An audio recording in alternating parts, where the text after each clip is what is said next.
Vamos a comenzar con la clase de hoy. Sí, gracias por estar acá con la puntualidad que corresponde. ¿Ya? Vamos a comenzar. ¿Se ve? Estoy compartiendo pantalla. ¿Se ve? Sí, se ve. Ya, listo, muy amable. Bueno, nos encontramos ya en la semana 3 del curso Lenguaje y Realidad Social, ¿no? Organizado por CERCEU, la unidad de posgrado de San Marcos, perdón, la unidad de posgrado de la Facultad de Letras y Ciencias Humanas de la Universidad Nacional Mayor de San Marcos. ¿Ya? Semana 3 ya estamos como que a la mitad del curso. Recuerden que el curso tiene 6 semanas en total y que nos vemos todos los miércoles de 4 a 6 de la tarde. Y el enlace que estamos usando desde la segunda semana es el mismo enlace que ustedes creo que han recibido la semana pasada. Va a ser el mismo enlace. ¿Ok? ¿Todo conforme? ¿Sí? ¿Todo conforme? Sí, sí. Ya, listo, gracias. Bueno, estamos semana 3. El título de esta semana es Análisis del discurso. Vamos a comenzar también a explorar la esfera mediática, que en realidad ya lo hemos ido haciendo, no en la semana 1 y en semana 2, no diríamos que hemos analizado, pero sí lanzado ciertas intuiciones. Entonces, a partir de la clase de hoy, yo voy a compartir herramientas teórico-analíticas que nos van a ayudar a asentar, nos van a ayudar a, precisamente, a analizar. Porque no basta con lanzar intuiciones o primeras impresiones. Se requiere justificar. Y una manera de justificar es por medio del análisis lingüístico. El análisis del discurso requiere análisis gramatical, requiere análisis lingüístico. Pero ese análisis es necesario, pero al mismo tiempo insuficiente. ¿Por qué? Porque cuando uno hace análisis del discurso con rigurosidad y con profundidad, eso implica un trabajo interdisciplinario. Y espero que con la clase de hoy y lo que veamos también en la semana 4, nos percatemos de los porqués. Bueno, creo que ya con la clase 1 y clase 2 también han servido ya para percatarnos que el lenguaje importa, pero que los usos del lenguaje siempre se articulan con cuestiones económicas, con cuestiones políticas, con cuestiones históricas. O sea, hay usos del lenguaje que no son producto de la casualidad. Y se hacen cosas por medio del lenguaje en uso, se hacen cosas, incluso crear los acontecimientos, incluso crear identidades. Y también por medio del lenguaje en uso se establecen relaciones interpersonales de diversa índole. Esto como que estoy tratando de recopilar, de resumir lo que hemos discutido un poquito en la semana 1 y la semana 2. La clase de esta semana está bien cargada por la información que voy a compartir, pero vamos a ir paso a paso y vemos hasta dónde llegamos, ¿no? Con la clase de hoy. Y la clase de la siguiente semana es como para cerrar este tema, ¿ok? Entonces, la semana pasada discutimos la teoría mimética, esta teoría en la cual se pensaba, nos daban a entender, se daba a entender que el lenguaje servía como un espejo de la realidad. Ya.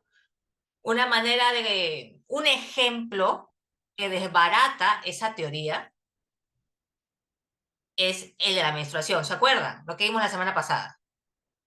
Porque la menstruación existe, pero si es que no se utiliza el lenguaje para nombrarlo, para nombrarla, entonces no existe. ¿Se entiende? Entonces ahí ese es un caso, el caso de la menstruación en la India, donde está la realidad, pero no hay ningún correlato lingüístico. Entonces la menstruación existe, pero no. Y ese hueco, esa falta, ese silencio, tiene consecuencias también. ¿Recuerdan el caso, no? Lo que discutimos la semana pasada, ¿sí? ¿Ok? Eso con respecto a a la teoría, esa supuesta teoría, donde se indica que el lenguaje opera como un espejo de la realidad. Ya, no, esa no es. Ya también vimos un poco la teoría intencional. Estas teorías se encuentran en Hall, ¿ok? En un capítulo de Stuart Hall. Ya, la teoría intencional, ¿en qué consiste la teoría intencional? Que el lenguaje refleja las intenciones del hablante. Ya, pero también es necesario desbaratar esa teoría. ¿Por qué? Porque el lenguaje no es el lenguaje en uso no es un juego unipersonal. Y más allá de las intenciones del hablante, importa también cómo el hablante es entendido por el otro. Y no controlamos al 100% cómo somos entendidos. Además, podemos tener la intención de decir algo, pero no lo decimos o lo decimos con otras palabras. O sea, es decir, hablamos de manera indirecta. ¿Por qué? Porque tenemos en consideración al otro, a nuestro interlocutor. Por tanto, la teoría intencional también cae. Y la tercera teoría con respecto a la representación a través del lenguaje, tenemos la teoría construccionista. Tienes el lenguaje, ya, el lenguaje crea, mantiene, transforma la realidad, cosas, eventos y sujetos. Creo que la semana pasada no hice mucho énfasis en la construcción identitaria.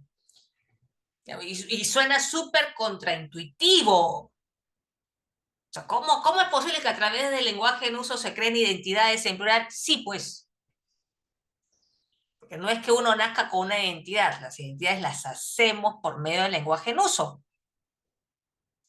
Y hay identidades, también se producen identidades que son impuestas, que se nos imponen, porque hay constructos identitarios que se producen, circulan, medios de comunicación, redes sociales, esfera familiar, etcétera, etcétera, etcétera, circulan y son impuestas al otro. Entonces vamos a discutirlo paso a paso, ¿ok? Vamos a profundizar un poquito esto. Esto también creo que lo vimos la semana pasada. La representación es una práctica. La palabra práctica la vamos a pensar también en unos minutos, porque es necesario pensar en esa palabra. La representación es una práctica, una clase de trabajo, es algo que hacemos a través del lenguaje, que usa objetos materiales y efectos, pero el sentido depende no de la cualidad material del signo, sino de su función simbólica, representacional. Por medio del lenguaje en uso se representa el mundo de cierta manera. Se lo representa, pero al mismo tiempo se configura el mundo de cierta forma. Y por medio del lenguaje en uso, aunque no lo parezca y suene súper romántico, también es posible transformarlo de manera paulatina, no es de un día para otro. ¿Por qué? Porque creo que también la semana pasada nos percatamos que hay representaciones que han circulado, que circulan como si nada y parece que se encuentran súper asentadas, incluso llegan a ser consideradas como la verdad. No estamos ante verdades, pero para que las cosas cambien, primero es necesario enunciarlas de otras formas. Entonces, hay casos en donde nos vamos a encontrar ante luchas representacionales a través del lenguaje en uso. Acá, por ejemplo. Ya, esto es súper reciente. Para entender un poco cómo a través del lenguaje también es posible producir sujetos. ¿Qué cosa es esto? Les pregunto a ustedes. ¿Qué cosa es el caviar y el terruco? que son como que parte del discurso político actual en el marco de unas de elecciones presidenciales. ¿Ante qué cosa es eso? Se entiende que estos sujetos existen en la medida de que se hable sobre ellos. ¿Están ahí? ¿Qué se está haciendo? Porque con el lenguaje en uso se hacen cosas. Entonces, ¿qué se está haciendo? Se está creando, incluso acá creo que hay dos sujetos. El sujeto caviar y el sujeto terruco, ya. ¿Qué se está haciendo? ¿Qué más?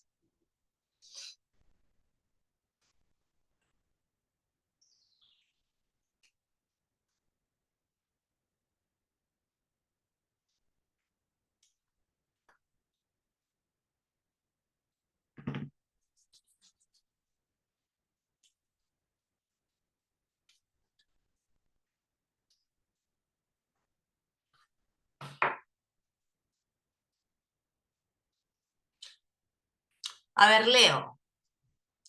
Ya, su nueva definición de caviar, estoy leyendo, es un terruco, maricón, el terruco que no puede ser y que admira al verdadero terruco. ¿Qué se está haciendo? A través del contenido proposicional. ¿Qué se está haciendo? Se está construyendo una representación. Ya, ok, ¿qué más? Está bien.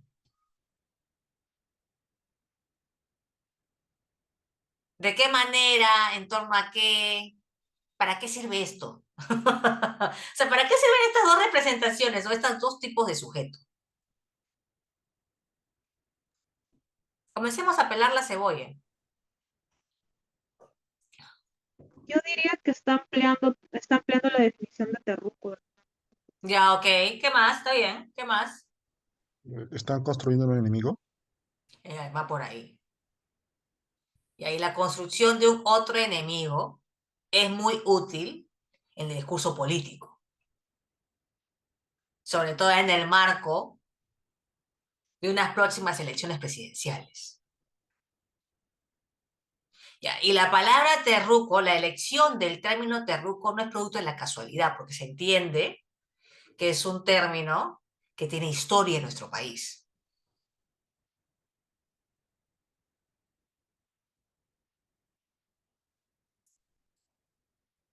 Es interesante, pero que en cada de las últimas campañas electorales se reactiva el terruqueo. Y nuestra universidad también hace un par de semanas. Creo que es una manera en la cual comenzó este curso. O sea, lanzando ciertas luces con respecto al terruqueo, de que fue en ese momento objeto de nuestra universidad. O sea, el sujeto sanmarquino, no la comunidad sanmarquina marcada como terruca. O sea, el terruqueo funciona como un arma simbólica para marcar un enemigo. Pero no solamente se marca un enemigo, o sea, es eso, pero es interesante, esa palabra se hacen varias cosas al mismo tiempo. O sea, más allá de este post, ¿no? Se trata de una etiqueta, ¿no? Donde a través del cual se construye un tipo de sujeto, ¿no? Finalmente, ¿qué es lo que se hace con el terruqueo? Ya se marca un enemigo, ¿qué más?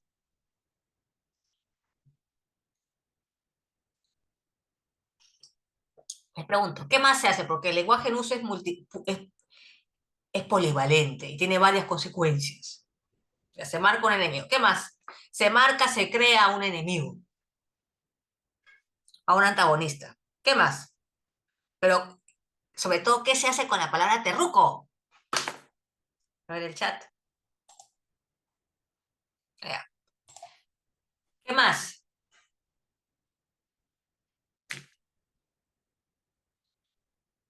Se impone el miedo. Ya también. Está muy bien, ¿no? Está muy bien. Es como crear, circular, reproducir miedo. Está muy bien, es excelente.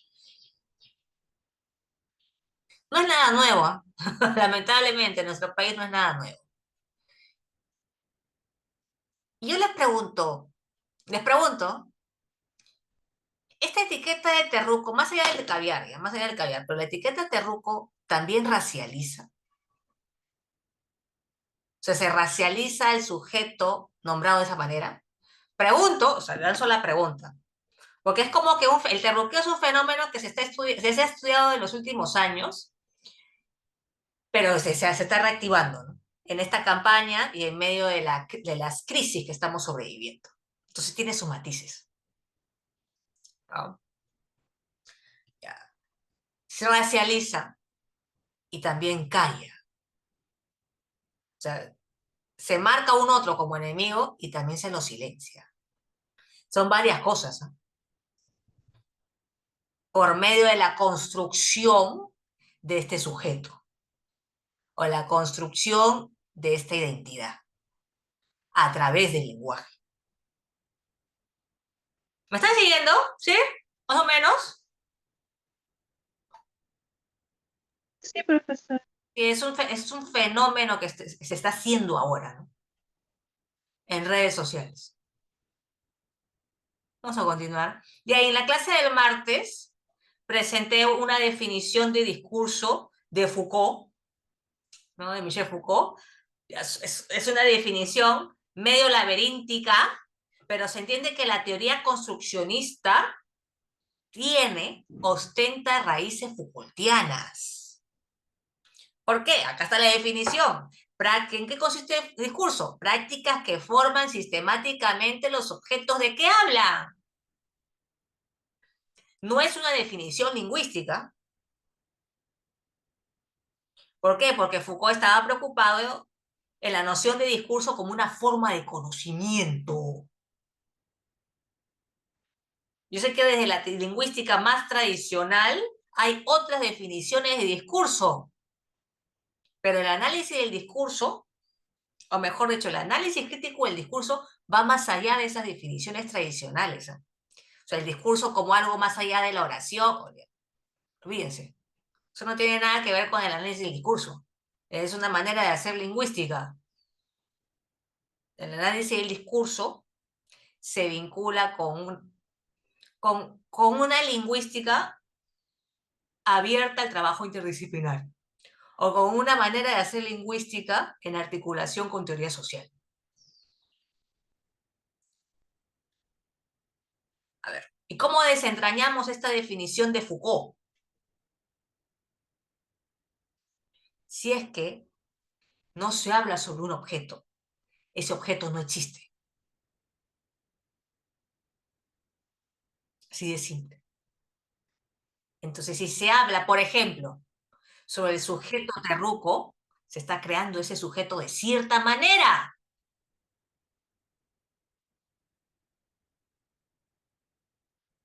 Si se habla sobre el sujeto homosexual, se lo está creando de cierta manera. Para que el sujeto homosexual exista, se requiere que se hable o se escriba sobre él. Y si es que no se producen enunciados, entonces no existe.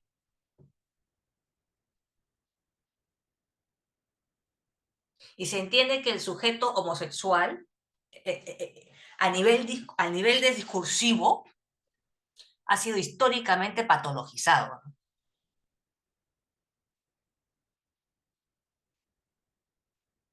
Por lo que se ha escrito, dicho sobre este sujeto. Desde, por ejemplo, el discurso médico. Hace décadas, ¿no?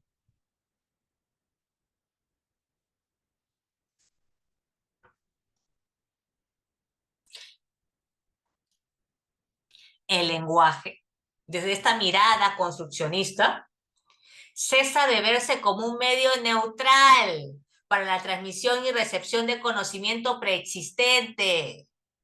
O sea, el lenguaje no funciona tan solo como una ventana, como un espejo. Y la semana pasada también mencioné que es posible representar a través del lenguaje, que es lo que estamos haciendo, ¿no? Lo que estamos explorando, pero también en el lenguaje, por medio de valores indexicales. Este curso se concentra mucho más en la perspectiva referencial, en el análisis de contenido proposicional, esta perspectiva referencial de la relación entre lenguaje y realidad, porque el lenguaje se refiere, hace, designa, configura la realidad, ha estado generalmente presupuesta en la tradición lingüística y en el sentido común, sí. O sea, que el lenguaje hace referencia al mundo, sí, pero no tan solo hace referencia al mundo, ¿eh? Lo construye, mantiene y transforma. Entonces tenemos que ir más allá. El discurso está en una relación activa con la realidad. ¿Por qué activa? Porque hace la realidad. Porque significa la realidad en el sentido de que construye significados para ella.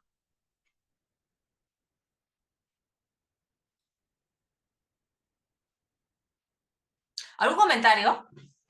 Porque eso es súper contraintuitivo, ¿eh? ¿Algún comentario? Continuamos. ¿Se entiende más o menos esto? O sea, después ya de 2 clases, ¿eh? ¿Se entiende?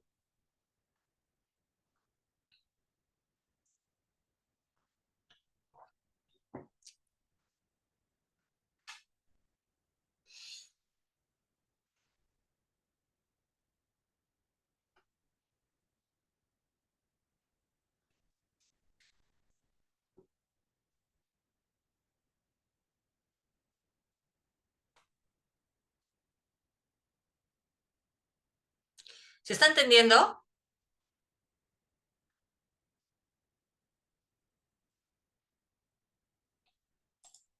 A ver, ¿quiénes están acá? A ver, Diana, dilo tú. No sé, me parece que se sentía. Ya, listo. Es que, ¿saben qué? Pregunto porque es súper contraintuitivo.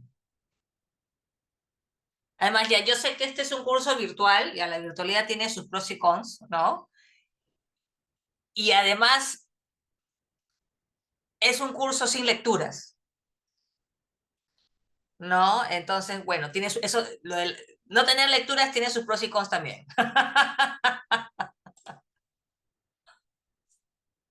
Ah, ya, están escribiendo. Sí, ya, sí, pero eso va más allá de los estudios críticos del discurso. Estoy leyendo el chat. Sí hay.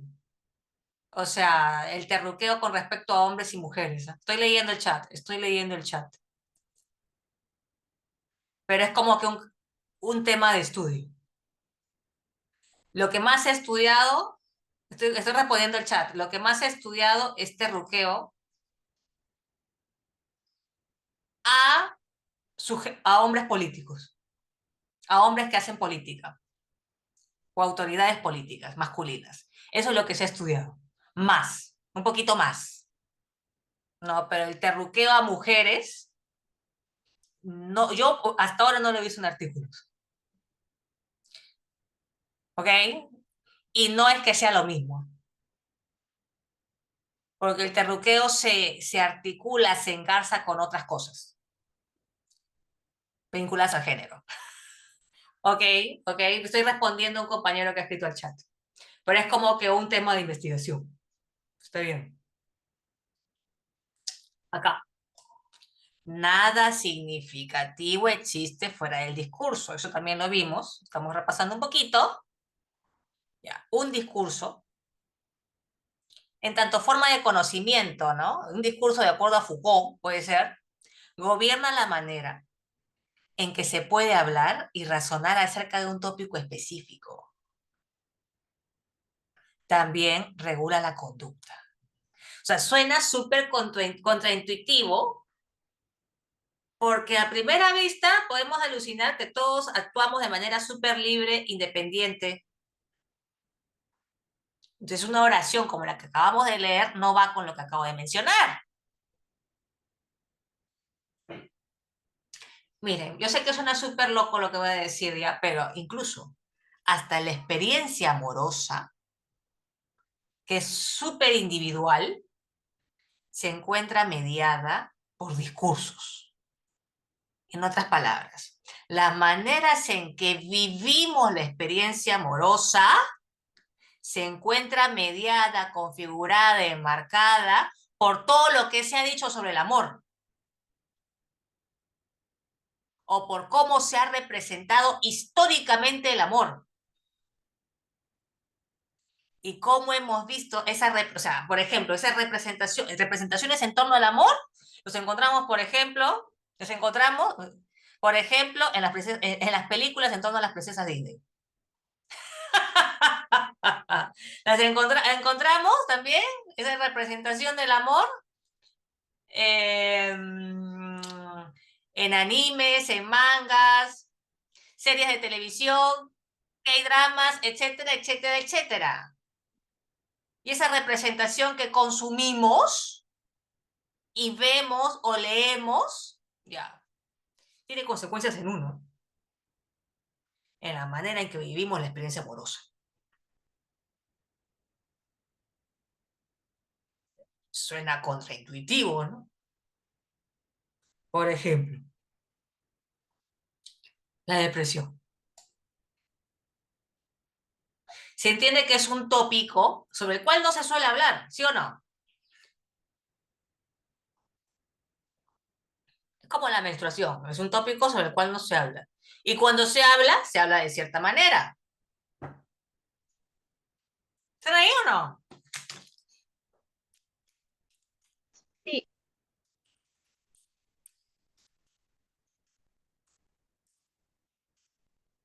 Yo les pregunto, ¿ustedes han visto algún programa nacional de salud mental?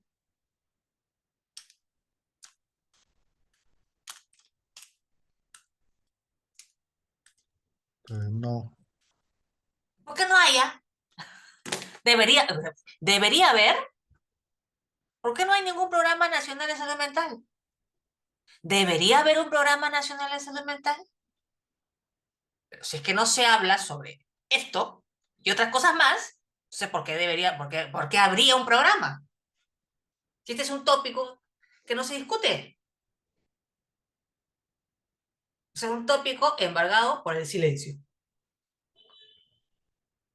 Nada significativo existe fuera del discurso. Y si no se habla sobre esto, no existe. Por ejemplo, ¿qué se está haciendo?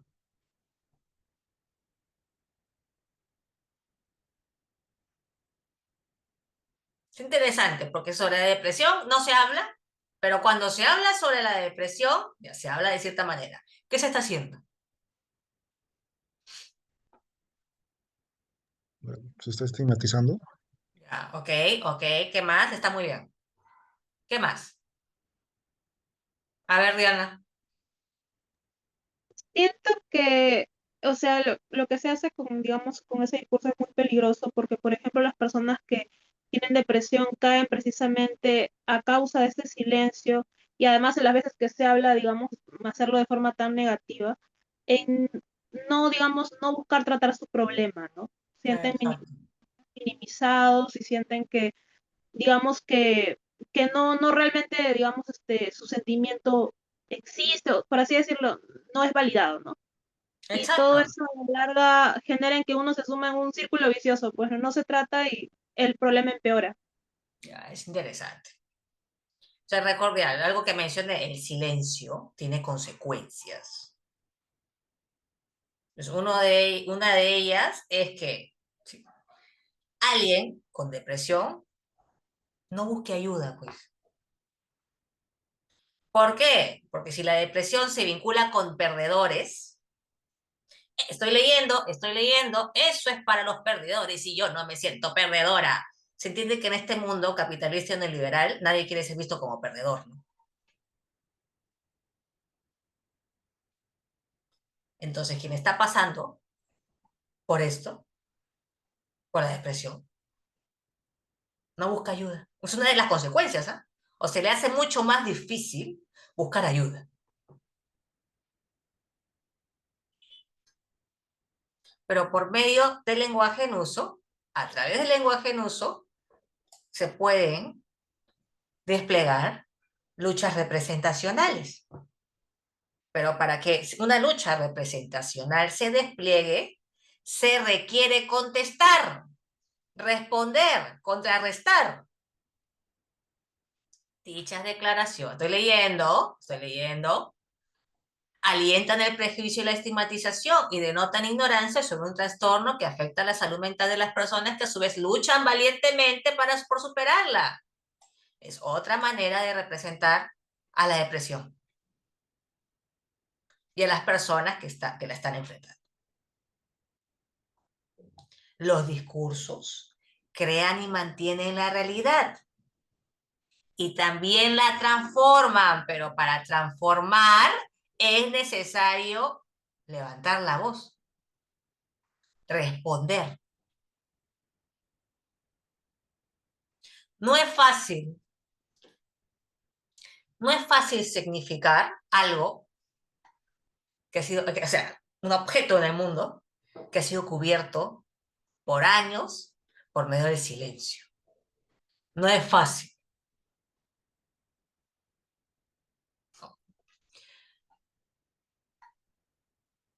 Pero hay momentos en los que se tiene que contestar. Y aquí, en este caso, la Asociación Psiquiátrica Peruana lo hizo.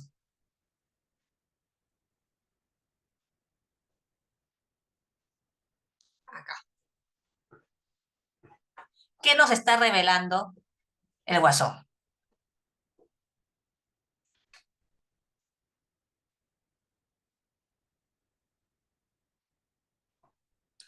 ¿Está dando cuenta de algo?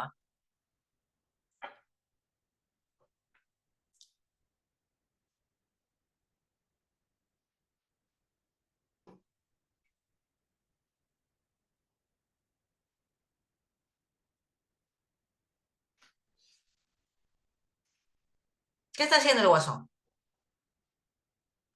¿Qué es lo que está iluminando?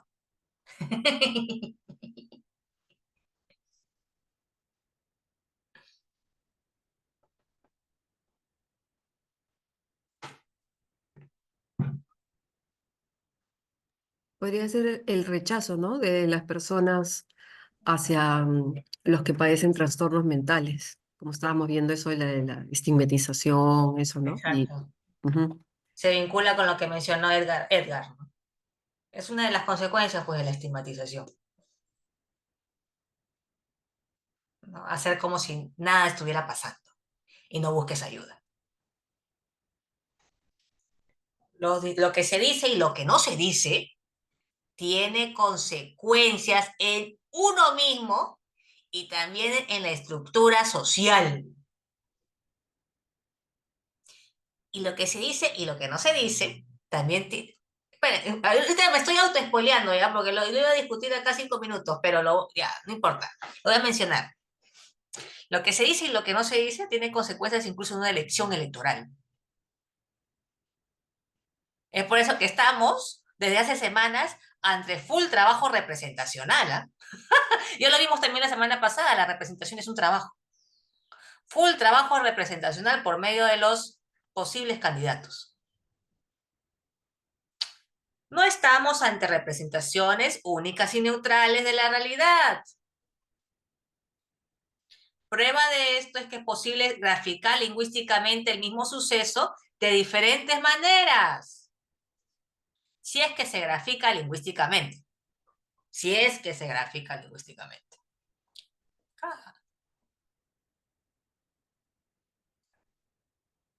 Trabajo representacional.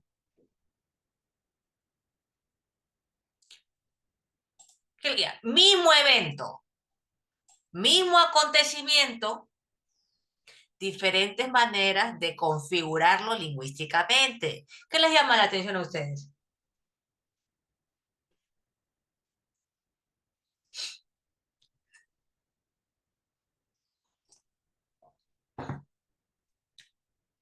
¿Qué les llama la atención? ¿O todo es lo mismo? ¿Qué portada les llama la atención?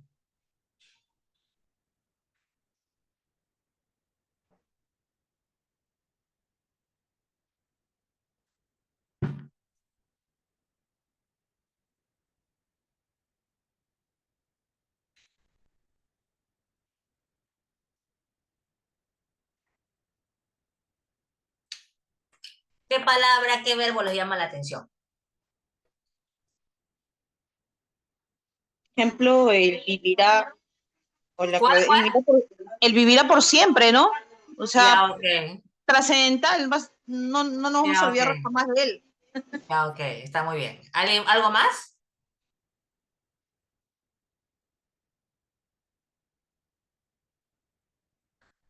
Fujimori en la Eh, historia. Ya también se vincula a lo mencionado por Carmen. No. ajá. Se acabará el odio también, ¿no? Ya. Ok. ¿No? Esa interrogante, ¿no? Miren. Ya, ok. Muy bien, muy bien. Tenemos esto. Ya, ¿se entiende? Las portadas. Mismo día, portadas diferentes. ¿Por qué son diferentes? En muchos sentidos diferentes, incluso con los recursos visuales. Hay una selección de fotografía diferente. ¿Qué se está haciendo?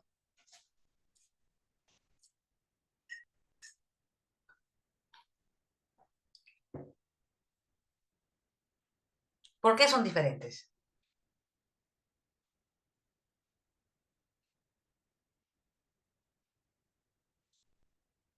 ¿Qué tal, maestra? Porque existe una representación distinta de un mismo hecho, ¿verdad? Ya.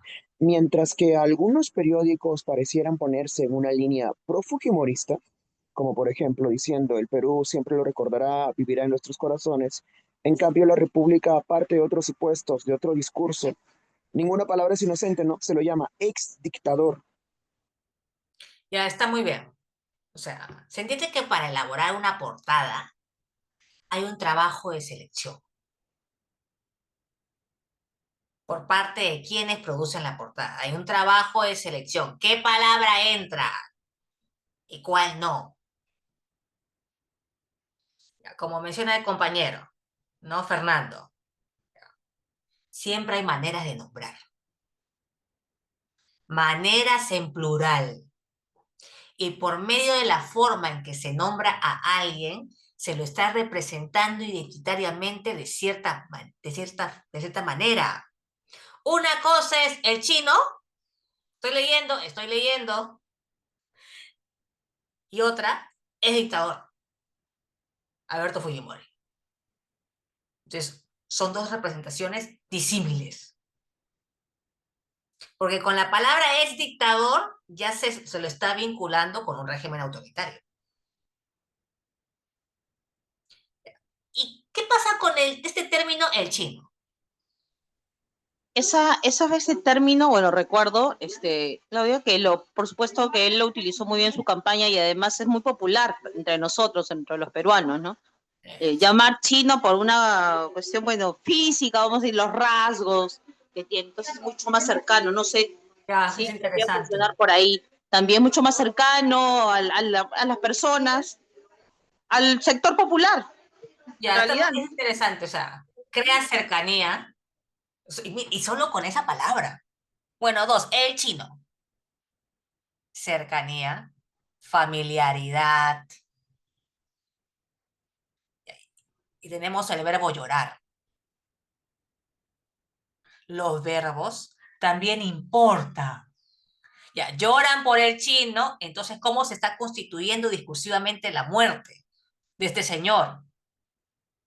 Como una partida que duele, como una muerte que duele, porque se trata de alguien cercano. Si no fuera alguien cercano, no lloras. Una, dos, tres, cuatro palabritas en la portada del Trome. Cuatro palabras donde se constituye la muerte de este señor de cierta manera y también se lo configura identitariamente de cierta forma, como una persona querida. ¿Se dan cuenta de todo lo que se hace a través del lenguaje? Son maneras y maneras de representar un mismo evento. De selección léxica, la selección de las palabras. Otra palabra. Otra palabra, es otro diario. En este caso, un semanario. Y otra manera de representarlo. ¿Qué se está haciendo acá?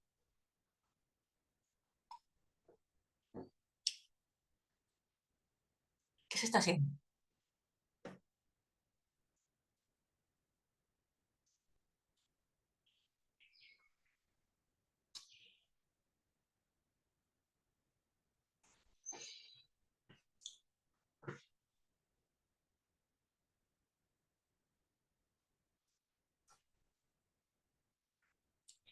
¿Qué se está haciendo?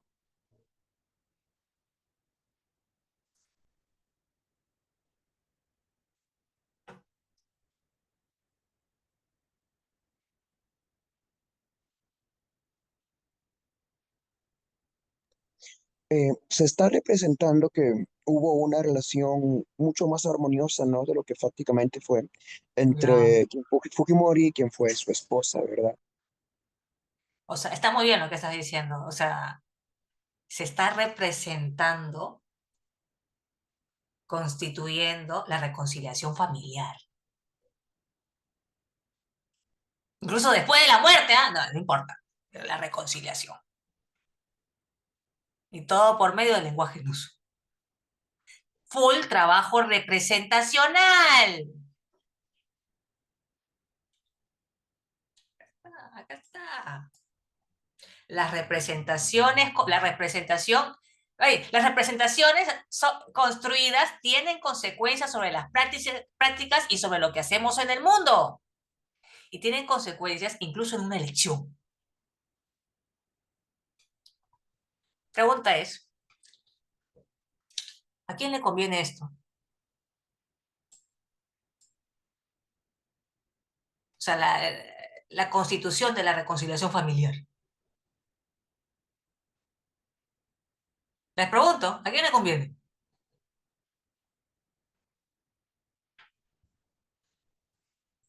Creo que es obvio, ¿no? Mejor ni lo digamos.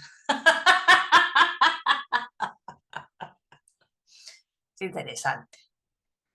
Es interesante porque esta representación en torno a Alberto Fujimori, ¿no? Y la familia, finalmente, ¿a quién le conviene?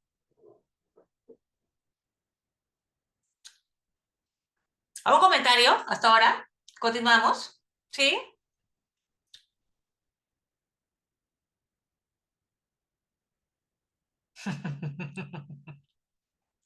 Ya acá, listo. El análisis del discurso. Dime, Diana.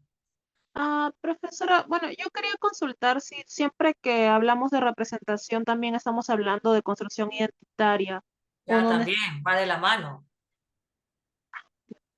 La representación viene a ser parte, ¿verdad? De Por la construcción. supuesto. Por Ok, perfecto. supuesto. Quizás con lo que voy a explicar a continuación se entiende un poco más. Ya, ¿Ok? profesor. Ya, ok. No, te agradezco por la consulta. Ya. Vamos a continuar con el análisis del discurso. O sea, ya un poco a descubrir ciertas nociones. Bueno, ya lo hemos hecho de la semana pasada, ¿no? Pero nociones teóricas, teórico-analíticas. ¿Ok? Análisis del discurso es un curso en San Marcos. ¿Eh? Tiene 16 semanas. Creo como 6 horas a la semana. Entonces, bueno, vamos a hacer lo que podamos. ¿Ok? Y quizás la mayoría de ustedes se ha inscrito a este curso, o está atento a este curso, por esto, por el análisis del discurso. ¿O no? Les pregunto, ¿qué han escuchado ustedes antes del análisis del discurso? ¿Han escuchado esta frase? O sea, mejor dicho, esta perspectiva teórico-analítica y metodológica, ¿la han escuchado antes?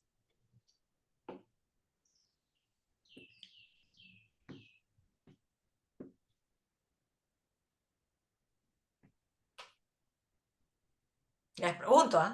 Pero acá algunos de ustedes han sido mis alumnos. Ya, pero los que no, ¿han escuchado del análisis del discurso?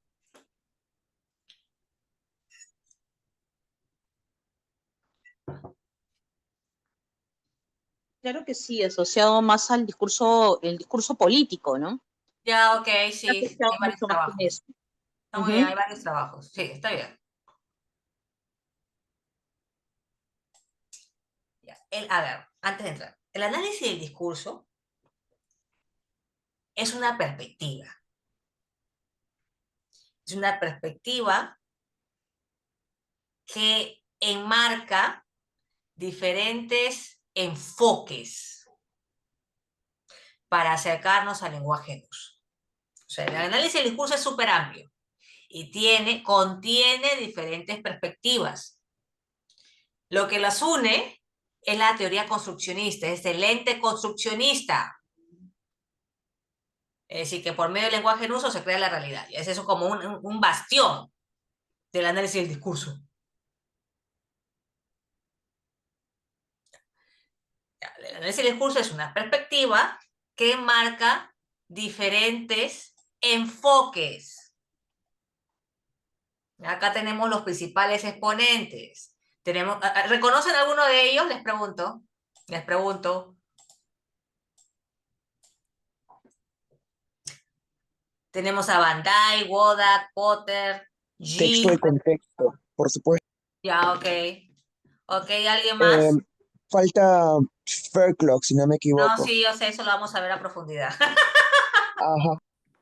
Ya, pero ellos son como que los principales exponentes, quizás en nuestra región, Van Dyke sea más conocido. ¿Por qué? Porque se trata de un académico que se ha preocupado por que ha escrito en español. Entonces, en sus libros se encuentran, son posibles de encontrarlos en San Marcos, por ejemplo. ¿No? Han circulado bastante en Latinoamérica, sus libros han circulado bastante. ¿Por qué? Porque ha escrito en español, ha producido el conocimiento en español.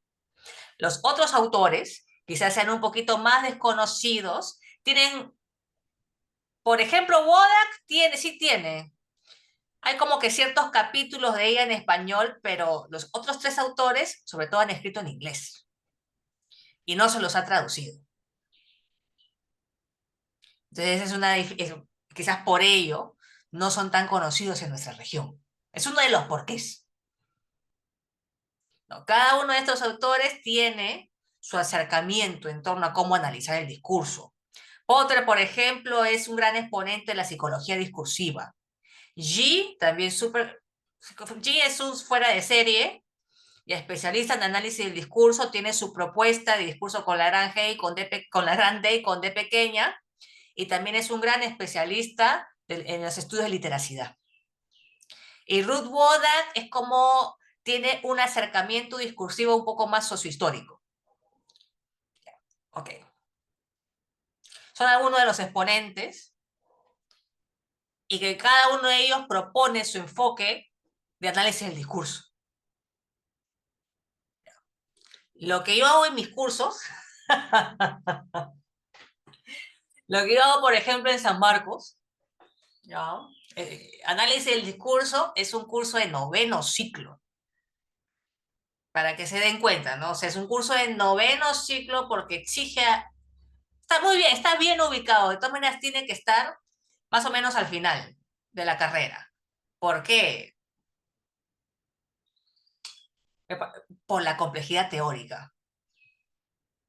Por el reto teórico, analítico y metodológico. Por eso es que se trata de un curso que se encuentra en ese nivel.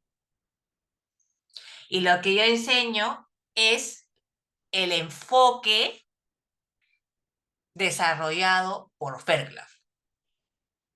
Y este enfoque se denomina análisis crítico del discurso. En otras palabras, el análisis crítico del discurso es un enfoque que se encuentra dentro del análisis del discurso.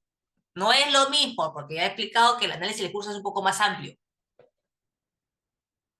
Y dentro del análisis del discurso encontramos el enfoque de Fairclough y el enfoque también, por ejemplo, de la psicología discursiva. Lo que yo enseño sobre todo es la propuesta de Fairclough, ¿no? Que es como un académico inglés que ha hecho su trabajo, sobre todo en la Universidad de Lancaster. Y tenemos, bueno, muy proficuo, ¿no? Todos sus libros. Hay un que otro artículo en español, o sea, traducido al español de él, traducido al español, ¿no? Creo que en la revista Lenguaje y Sociedad, Discurso y Sociedad, Discurso y Sociedad, que fue por años liderada, una revista por años liderada por Van Dyck. De todos estos libros, pero miren estos nombres, pues. Lenguaje y poder. Discurso y cambio social. Media discourse. Lenguaje y globalización. ¿Se dan cuenta? Discurso en la modernidad tardía. ¿Se dan cuenta? Súper interdisciplinario. El libro, uno de los libros más citados, es ese de ahí. Discurso y cambio social del 9-2. Ninguno de estos libros se encuentra traducido, lamentablemente. Lamentablemente. Lamentablemente, la producción de conocimiento con respecto al análisis crítico del discurso, ¿no? Conocimiento teórico, está en inglés. Lamentablemente. ¿No? Entonces, este es el enfoque de Ferker. El análisis crítico del discurso. Entonces, tenemos tres palabras principales. Análisis crítico, discurso.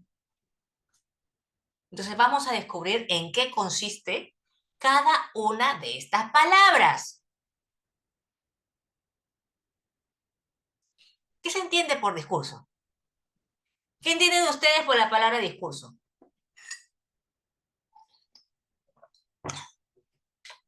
O sea, tradicionalmente en lingüística, discurso es algo conocido como lenguaje más allá de la oración. Yo ya ahí les he dicho que eso no es lo que vamos a ver, o sea, no es la definición de Ferker. La palabra discurso también Foucault ya la hemos visto, de acuerdo a la arqueología del saber. Ferker propone su definición de discurso. Porque es importante definir. Discurso como lenguaje, en tanto lenguaje como una forma, parte, momento, evidencia, instancia de la práctica social.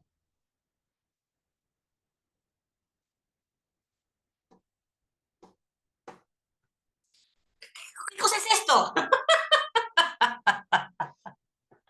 ¿Qué cosa es esto? Ya, discurso, lenguaje como una forma, parte, momento de la práctica social. Forma, parte, momento, evidencia, materialidad. O mejor dicho, materialización de la práctica social. No es la única, es una forma, una parte, un momento, no la única. ¿Qué les viene a la mente? O sea, vamos a descubrir en qué consiste esto, pues. Porque es fácil repetir esto de paporreta. ¿Qué es lo que implica que el discurso sea definido de esta forma? Esto. Esto. El discurso, lenguaje en uso. Eso es importante. Lenguaje en uso, a lo que hacemos con el lenguaje, como una forma de práctica social. ¿Qué quiere decir esto? Tenemos la sociedad y el lenguaje. ¿Y se ven estas líneas punteadas? Estas líneas con hueco. ¿Se ve o no se ve? ¿Usted lo ve? Sí se ve. Sí. Ya, súper, ya. Entonces, esas líneas con hueco importan. ¿Por qué? ¿Qué es lo que observamos? Quizá porque existe una retroalimentación o una Está muy bien. capilaridad, una mutua influencia. Está muy bien.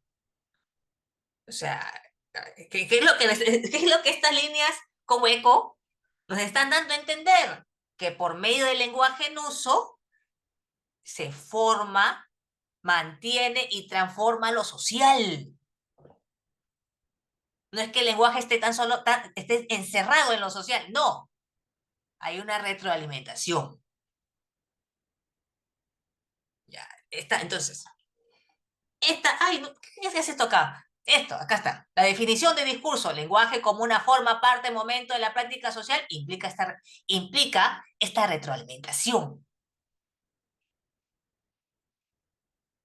¿Cuál es la relación entre el lenguaje y la sociedad? Ahí está, pues. Tenemos usos del lenguaje y discursos. La sociedad. Recuerden, ¿cómo se llama este curso? Lenguaje y realidad social, ¿no? Bien, todo calza, ¿te dan cuenta? Acá. Entonces, la relación entre el lenguaje y la sociedad es bidireccional.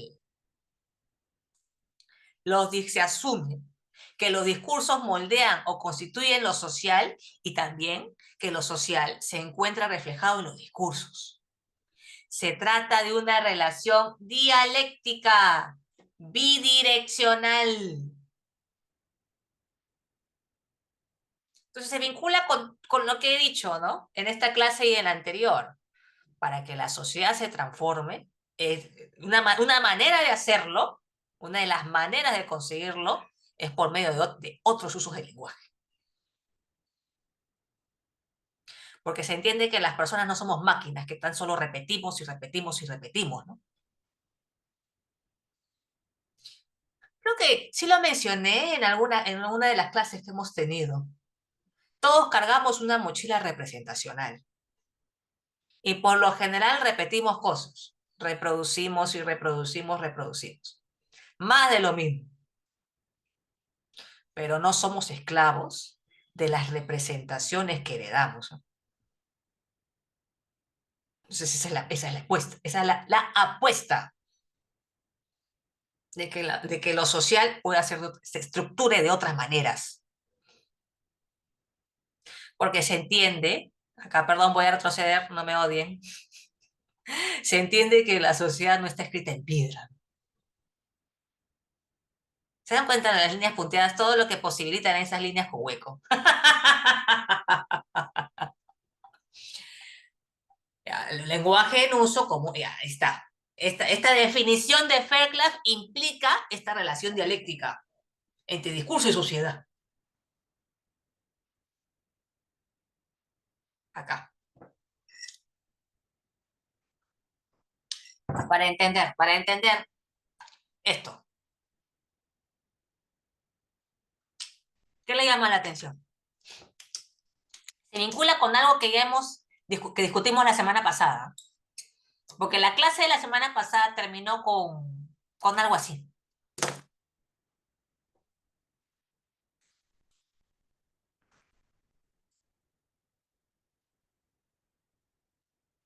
¿Qué se está haciendo? Siento que ese I de alguna forma es un entonces. Ya te das cuenta.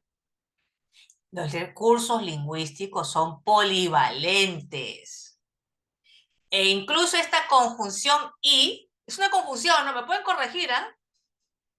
Que en el colegio nos enseñan que es tan solo adición. Acá no funciona tan solo como adición, pues. ¿Por qué, ah? O sea, ¿cómo leemos esa oración? Lo que está en rojo, grande, ¿ah? O sea, la portada, ¿no? Lo que está en rojo. Estoy leyendo, chica fue a bailar y termina baleada. ¿Qué se está haciendo?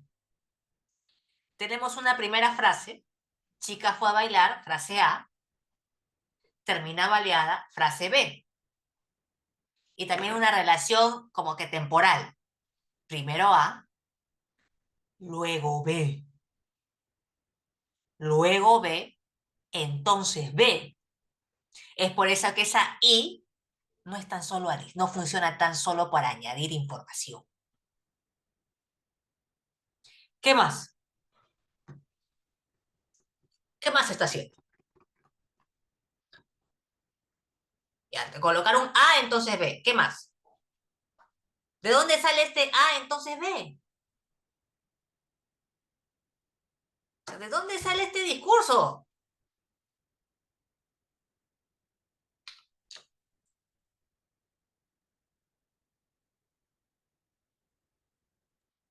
Profesora, Dime. ella se lo buscó. Ya, está muy bien. Eso. Un feminicidio X, misma ideología. Y se trata de una representación dominante que sí discutimos, creo que sí llegamos a discutirlo, ¿no? La semana pasada. Como que un lente a través del cual, un lente social, a través del cual, no quiero decir siempre se los representa así, no voy a decir eso, ¿no? Pero a través del cual se ha solido representar los feminicidios. No están las mismas palabras, ¿no? Pero es como que el razonamiento que está detrás. La lógica que se encuentra detrás, que gobierna esta selección de palabras y de verbos. Y este orden, esta estructura. Se trata también de una representación dominante que circula, no es tan solo a nivel mediático, circula incluso en nuestros núcleos familiares, ¿o no? Bueno, espero que no, yo espero que no, yo espero que no. Circula incluso en nuestras conversaciones cotidianas. Y quizás también se encuentre instalado en una misma, en cómo nos autovigilamos, en exceso. Porque si nos pasa algo, bueno, es que no fuimos pues, lo suficientemente cuidadosos. Estás reproduciendo la ideología. Y se entiende que esto tiene consecuencias. Se repite y se repite y se repite y se repite. Pero otra de las consecuencias es, se ilumina, chica fue a bailar y termina baleada. Como que la responsabilidad en ella.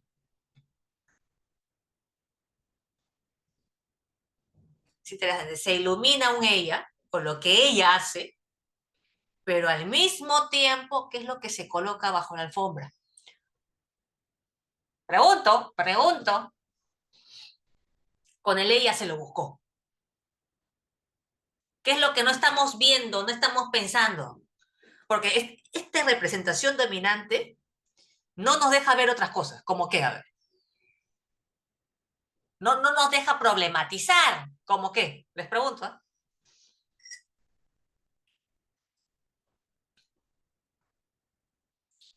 Tienen que tomar distancia.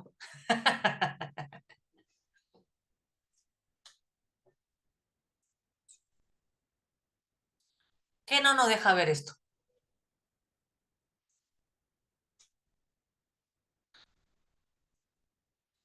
No nos deja ver, no nos deja transformar también la estructura social. La estructura y no nos deja pensar en un él, en un posible él. Porque al concentrar la atención en un ella y el él,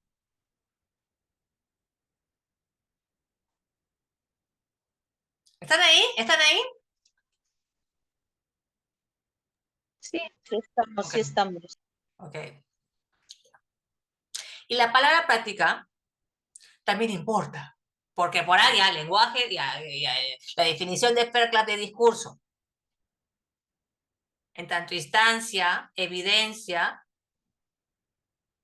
momento, forma de la práctica social. Ya, la palabra práctica, ¿qué les viene? Práctica, un hacer. Y la vida social está hecha de prácticas socialmente compartidas. Maneras habituales en las que la gente usa recursos materiales y simbólicos para actuar juntos en el mundo. Lo importante, estoy leyendo ya, pero ahí lo vamos a pensar entre todos, ¿ok? Porque he traído ejemplos para que esto se entienda. Lo importante sobre las prácticas es que articulan el uso del lenguaje, porque hay maneras rutinarias también de utilizar el lenguaje, maneras rutinarias de utilizar el lenguaje, junto con otros elementos sociales no discursivos. prácticas económicas, por ejemplo, etcétera, etcétera. Las imágenes. Entonces, la práctica son maneras habituales en las que la gente usa recursos para actuar en el mundo. Acá, por ejemplo. Son maneras habituales, maneras habituales socialmente compartidas de actuar en el mundo. ¿Ah? ¿Se acuerdan de esto? ¿Qué pasó?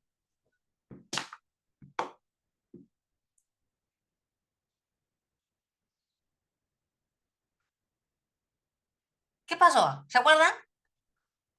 ¿Lo ubican el acontecimiento? Sí, sí, claro. Se nos va a pagar 2 soles, ¿no? Que era su pasaje. Ya, ok. O sea, ella hizo algo en el bus. ¿Ok? Ya.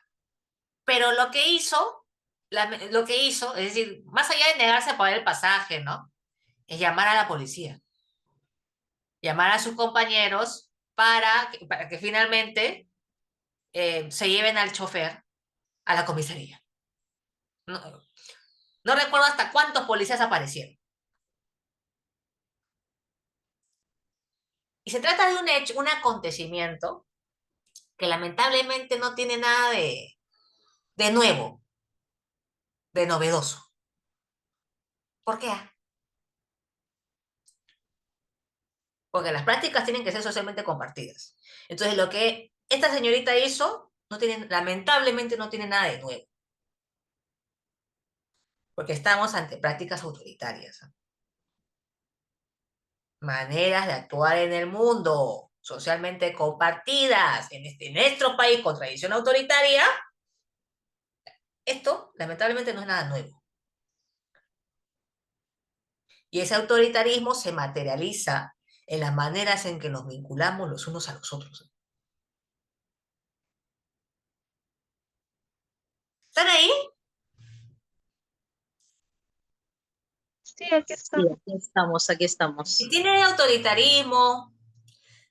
Ay, como ustedes saben que este video va a salir por redes sociales, ¿no? Entonces, podría decir otras cosas más, súper académicas, pero eh, a veces esto de estar en las redes,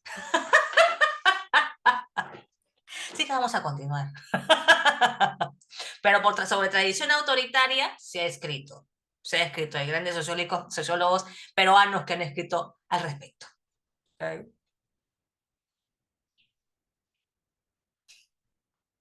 Sí nos ubicamos, ¿no? Sobre todo en tiempos como los cuales nos encontramos, las crisis de la crisis, es importante recordar.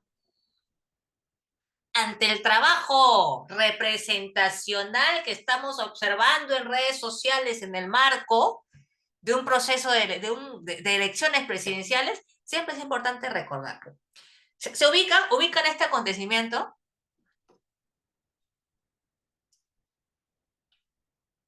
¿Sí lo ubican, no? Mejor pregunto, ¿no? Porque parece que ya lo borraron, o sea, es que como que ha habido un vaciado simbólico. ¿Sí lo ubican o no? Pregunto. Sí, profesora, sí A lo lo mejor ubico. pregunto, porque parece que nunca pasó. O sea, sabemos qué pasó, pero parece que no. Porque hay maneras de borrar los acontecimientos, ¿eh?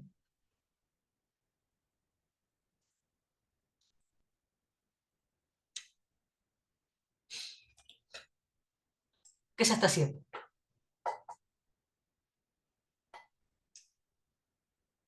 O sea, concentrémonos en las imágenes, ¿no? ¿Qué se está haciendo? Porque las prácticas las prácticas se pueden materializar por medio del lenguaje en uso, pero también por medio de otras cosas. No tan solo por lenguaje en uso. El lenguaje en uso es importante. Pero supongamos que acá no hubo nada de lenguaje en uso, lo que estamos viendo en las imágenes. Quizás no hubo lenguaje en uso, pero hay otras cosas que se están haciendo. A ver si, Diana. Bueno, si uno no, digamos, uno solo viera las imágenes y no supiera el contexto, no pensarían que están llevando personas. Ya, exacto. ¿Qué más? ¿Qué se está haciendo? Porque estamos tratando de pensar la noción de práctica. Y el caso de la policía que vimos en la diapositiva anterior, ¿no? Prácticas autoritarias, ¿no? ¿Qué tenemos acá? Porque las prácticas son maneras habituales de actuar en el mundo. ¿Qué tenemos acá?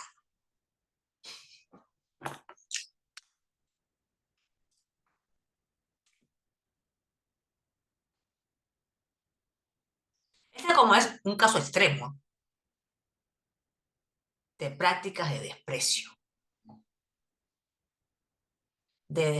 y de basurización. Sobre basurización simbólica se ha escrito, o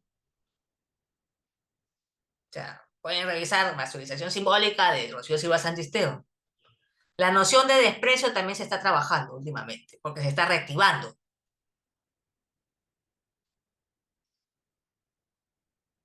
Prácticas de desprecio por parte de las autoridades. O sea, no es tan solo autoritarismo, de desprecio y deshumanización. Pueden decir, pero profesor, esto fue en otra década. Ya, este es un caso extremo. Vamos a escuchar. ¿Se ve? Vamos a escucharlo, señor, ¿ya? Un ratito, ¿ya?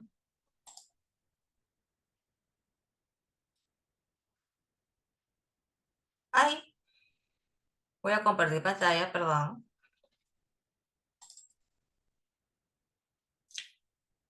Share sound. Yes. ¿Se ve que estoy compartiendo pantalla? Sí, sí se ve. Vamos a escucharlo un segundo, un minuto, ¿ya? Porque desgraciadamente, como digo, el sistema judicial hace lo que acabamos de ver que ha hecho. En los anteriores disturbios, donde han habido también ataques a la policía, todos los que han cometido delitos atacando a la policía han sido liberados. Ahí sí no hay prisión preventiva. Ahí sí no hay nada. A la policía sí, inmediatamente prisión preliminar. Por eso, porque la impunidad alienta el delito.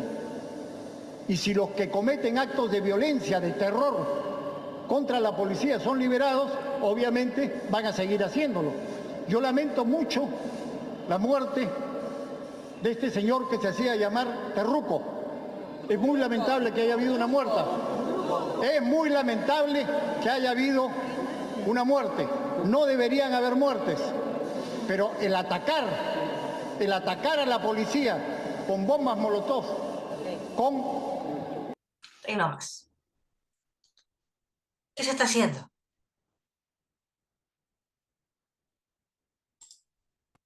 O sea, ni la muerte te libra del terruqueo. Nos está pasando, pues. Ni la muerte. Yo sé que el caso que presenté en la diapositiva anterior es súper extremo, pero acá también tenemos prácticas de desprecio. ¿Están ahí? ¿Me están siguiendo? Porque esto como que es súper reciente, lo estoy como que pensando con ustedes, ¿no?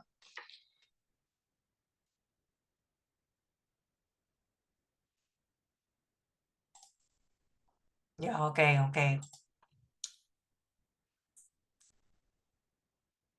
Vamos a continuar. Ya, para cambiar de mood, ¿ya? Sí, para cambiar un poco de mood. Esto yo lo detecté en el 2022. Es un fenómeno que se activó por un momento en el 2022. Es decir, cuando las personas que pudimos permanecer en casa durante la pandemia comenzamos a salir. Y se activó esto. Entonces, accidentes al bajar del micro. Entonces podemos considerar que el bajar y subir del micro, pero sobre todo bajar del micro, son una práctica que todos hacemos, ¿eh? Una manera de habitual en tanto limeños de actuar en el mundo. ¿Qué es lo que hacemos al bajar del micro? Acá en esta ciudad, Lima, ¿qué es lo que hacemos? Pie derecho. Pie derecho. Es que lo hemos Expresión, pie derecho. tanto, Lo que pasa es que con la pandemia perdimos la práctica de bajar el micro, porque estábamos encerrados. O estábamos encerrados o no salíamos como siempre. Ya no era lo mismo. Ya con el 2022 comenzamos la normalidad. Retornamos poco a poco a la normalidad. Y parte de esa normalidad, ¿qué es lo que implica? Bajar del micro de cierta forma. Pie derecho. ¿Qué más? ¿Por qué tenemos que bajar con el pie derecho? ¿Qué significa ese pie derecho? Incluso como imperativo. Pero que hemos internalizado y naturalizado. ¿Qué significa esto de bajar con pie derecho? La práctica de bajar con pie derecho. ¿Qué significa eso?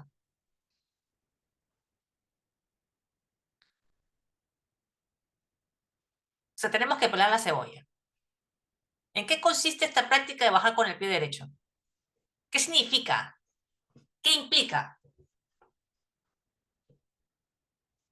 Que los que debemos tener cuidado son los pasajeros y cuidar de sí mismos, hasta de nuestra propia vida, somos nosotros mismos, no el conductor Está muy bien. del vehículo, del bus o lo que quiera. Somos Está muy bien. responsables, nosotros somos los responsables si tenemos un accidente, nosotros somos los responsables si Está nos muy bien. caemos, etcétera, etcétera. Somos los Está que muy bien. no nos sostenemos, imaginemos, ¿no? Perdemos la estabilidad y ese es nuestro problema. Ya fuimos ¿no? nosotros, exactamente. Claro, los responsables somos nosotros. Parece cualquier cosa esta práctica de bajar con el pie derecho, pero miren todo lo que implica. Y ahí bajar, es decir, bajar con el pie derecho implica bajar con el pie con el que tenemos mayor estabilidad.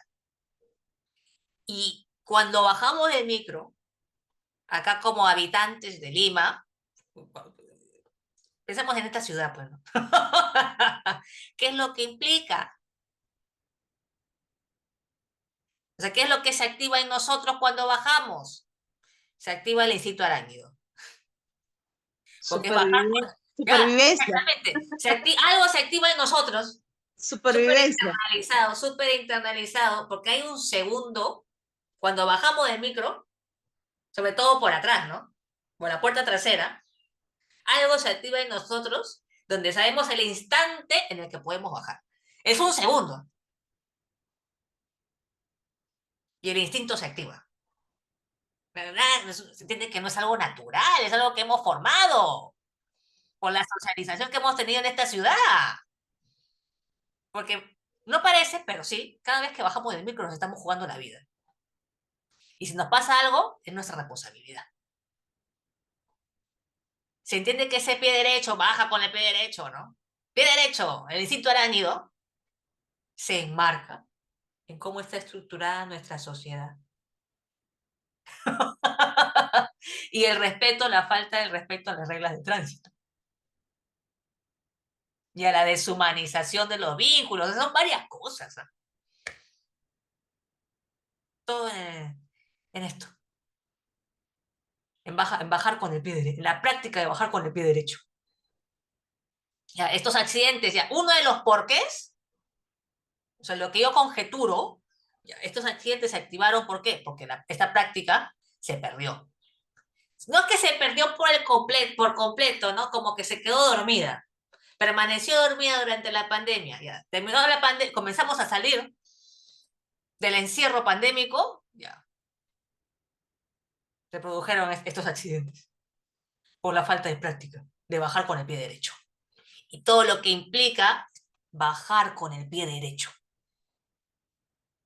Entonces, las prácticas son maneras habituales de actuar en el mundo, pero que no son producto de la casualidad. Porque cuando bajamos con el pie derecho, ¿qué implica? Estar con nuestros 5 sentidos al 100%. Es uno de los porqués terminamos agotados, ¿eh? En nuestro día a día. Es uno de los porqués. Porque estamos con nuestros sentidos al 100% en este momento, en ese momento de bajar el micro. Entonces, las prácticas no son un producto individual, sino socialmente compartidas y constreñidas por lo social.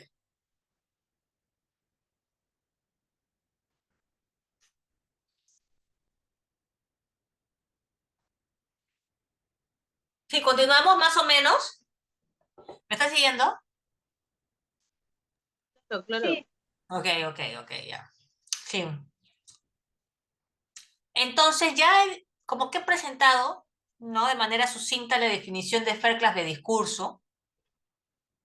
Y ahora vamos a discutir un poquito en qué consiste la palabra análisis, porque análisis puede ser cualquier cosa. O sea, lamentablemente, análisis puede llegar a ser cualquier cosa. Pero no, pues no es cualquier cosa.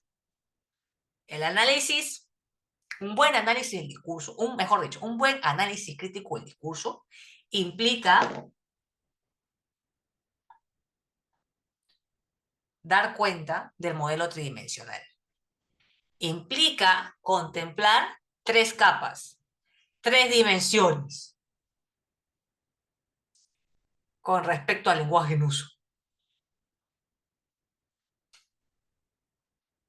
Esta es la propuesta de Fairclough, ¿ok?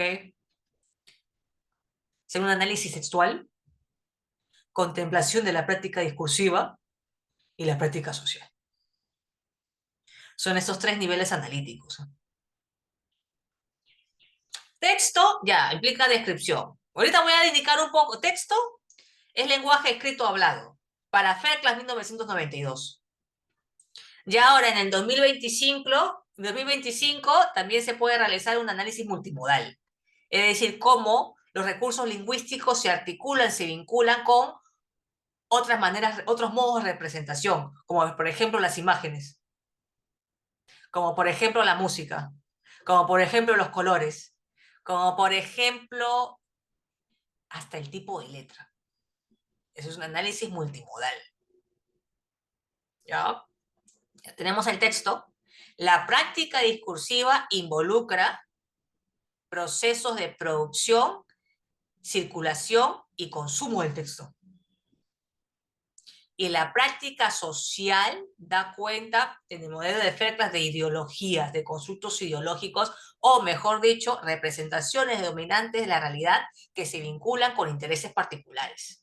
No toda representación termina siendo una ideología, o termina funcionando, mejor dicho, como una ideología. No toda representación funciona como una ideología.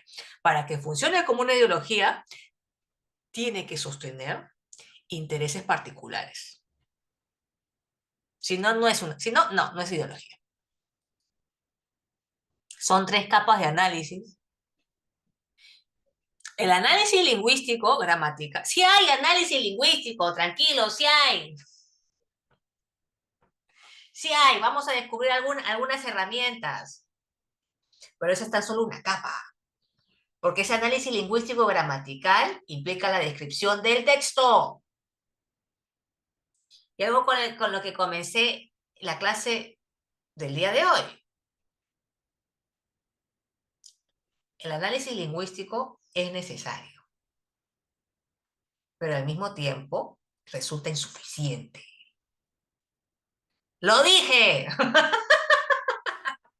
Resulta insuficiente. ¿Por qué? Porque para poder dar cuenta, sobre todo en la práctica social, que es necesario, implica, por ejemplo, lanzar una mirada histórica sobre lo que se está haciendo. O sea, dar cuenta de la práctica social implica sumergirse en el horizonte interdisciplinario. Leer otras cosas. No tan solo libros gramaticales o teoría lingüística. No, tienes que leer otras cosas. O sea, por ejemplo, de los casos que he traído sobre tradición autoritaria, sí se ha escrito. Entonces uno tiene que leer sobre racismo en el Perú. También no basta con decir, ahí se reproduce racismo. No, si es que estás escribiendo un trabajo, una investigación, tienes que leer sobre racismo en el Perú, por ejemplo, si es que ese es un tema de investigación. Y puedes leer Gonzalo Portocarrero, Nelson Manrique, Marisol de la Cadena, etcétera, etcétera, etcétera. Personas que han trabajado académicamente el racismo en el Perú. Sobre esta ideología de ella se lo buscó, se entiende que es un constructo, toda ideología es un constructo. No es algo natural o que siempre haya estado ahí. No, es un constructo. Sobre ella se lo buscó, ¿qué es lo que tienes que leer? Estudios de género. Puedes revisar Sisu, Irigaray, Wittig, etcétera, etcétera, etcétera.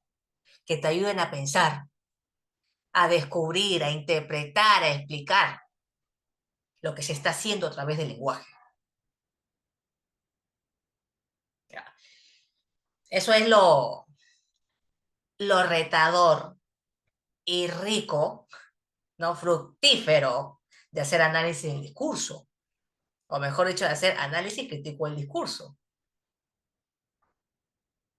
de hacer un buen análisis crítico del discurso.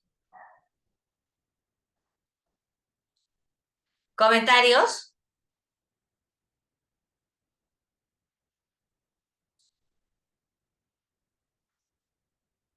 En otras palabras, un buen análisis crítico del discurso tiene que tener teoría social.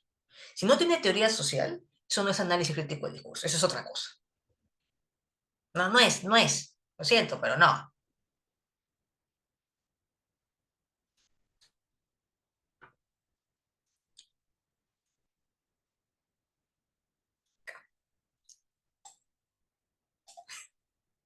A ver, acá, yo hubiese sido un poco dura, pero es que a veces tengo que hacerlo.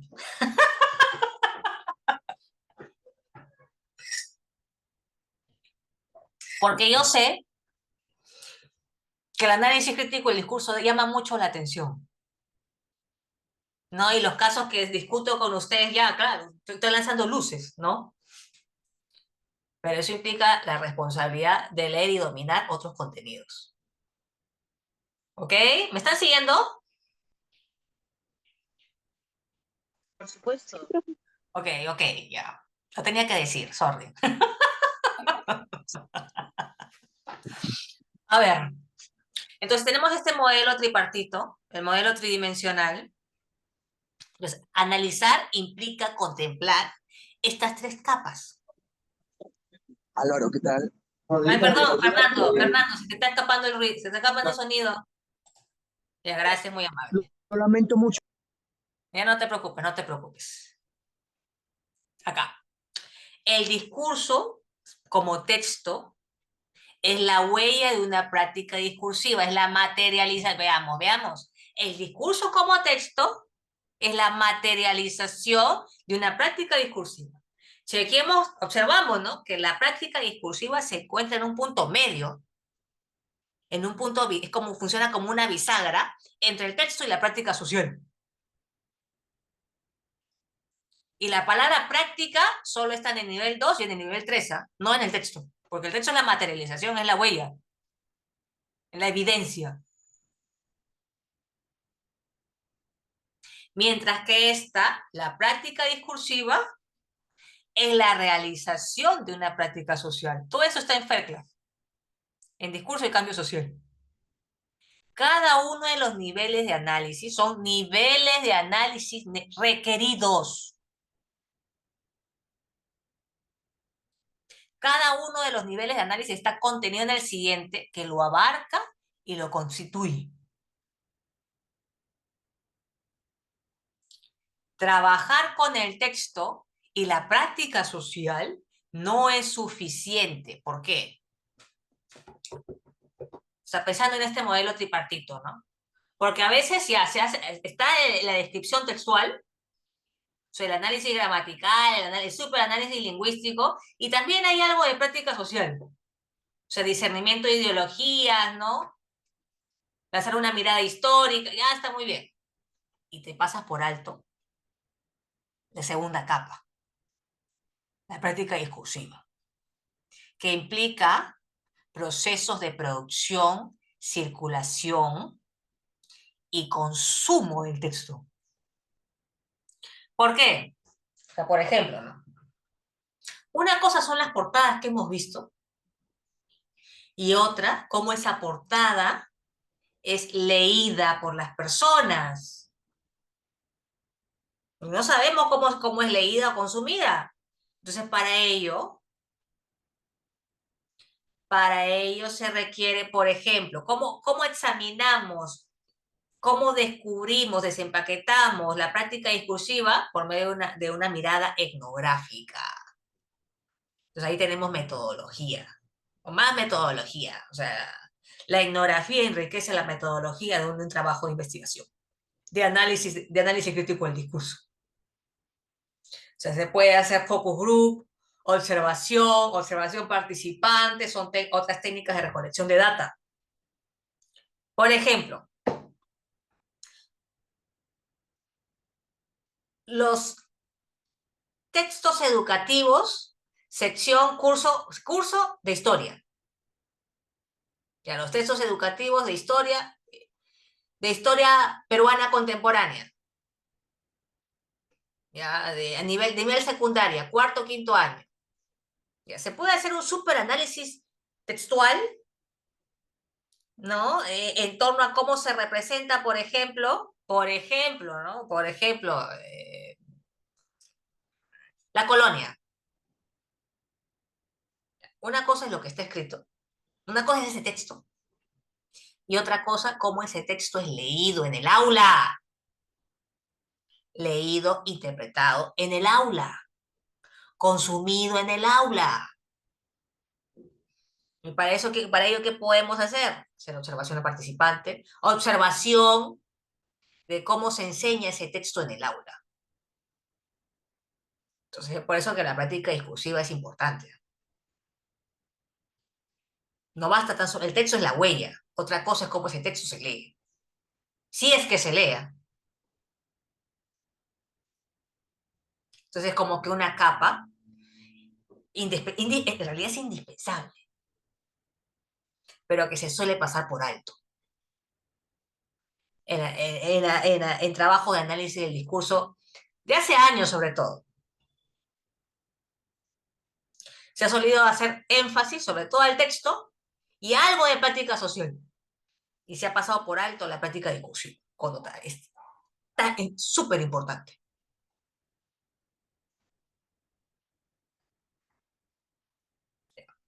Estas dos dimensiones están mediadas, texto y práctica social, por otra que se enfocan en el discurso como una práctica discursiva específica, maneras de hacer recurrentes con el lenguaje que constituyen ciertas convenciones naturalizadas de cómo producir, circular y consumir el texto. Entonces estamos complejizando un poquito. Como yo les adelanté, o sea, esto es un curso en San Marcos, ¿no? Lo que yo estoy enseñando, sintetizando en realidad, tratando de sintetizar, porque tampoco es que sea fácil, es una o 2 semanas de clase en San Marcos, ¿no? 2 días a la semana, como 6 horas, para desentrañar esto. Porque yo sé que los cuadrados parecen sencillos, no son nada sencillos. No son nada sencillos, ¿ya? Porque implica también cierto acercamiento teórico y también metodológico. Tratar de desentrañar la práctica discursiva y la práctica social.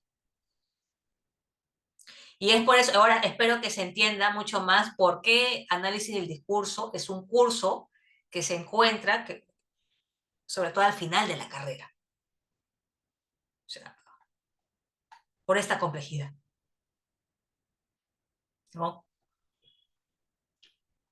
Entonces, en este curso, en lo que queda de este curso, nos vamos a concentrar en la capa más interna de la propuesta de Fairclough, el texto. Pero ya, entonces, ¿por qué les comparto lo que les acabo de compartir? Para que se den cuenta de la complejidad, de lo que implica hacer análisis del discurso. O mejor dicho, análisis crítico del discurso bien hecho.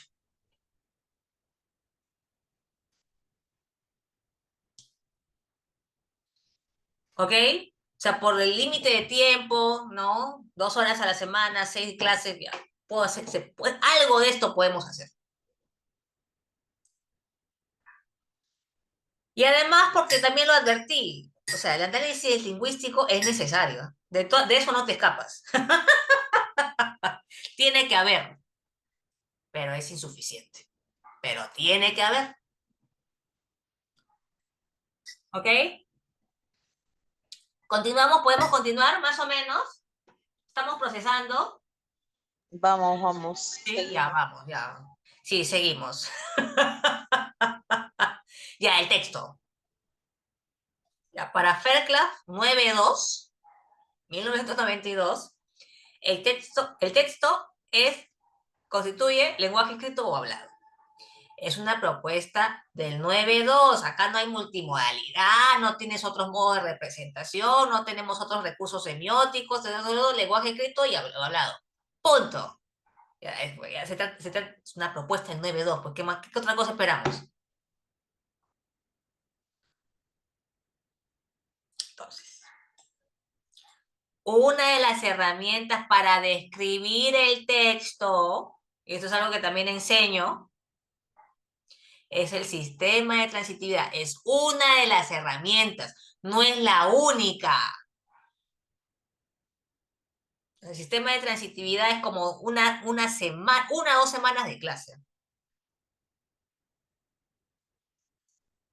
Y además, no es la única. ¿Por qué? Porque también podemos encontrar otras herramientas, como otras herramientas en los recursos, como por ejemplo la cohesión, la metáfora, la selección léxica, etcétera, etcétera, etcétera. Uno podría decir, también la modalidad, sí, también, pero sí, también.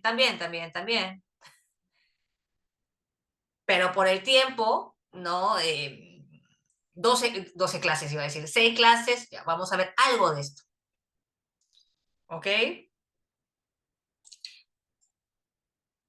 A ver, para ir introduciendo, ¿ya? Cuando pensamos el sistema de transitividad, a nivel de análisis lingüístico, tenemos que concentrarnos, colocar especial atención en los verbos. Porque hay verbos y verbos. Verbos y verbos. Carmen, tu audio está... Ya, gracias, muy amable. Ok. Y hay otra palabrita mágica, súper importante, al observar el sistema, al tener presente el sistema de transitividad. Es la palabra agencia. ¿Qué les viene a la mente a ustedes con esa palabra?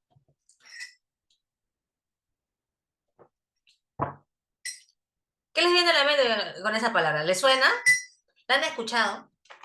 No, no necesariamente a nivel académico, ¿eh? O sea, ¿qué implica la palabra agencia? ¿Qué les viene a la mente a ustedes?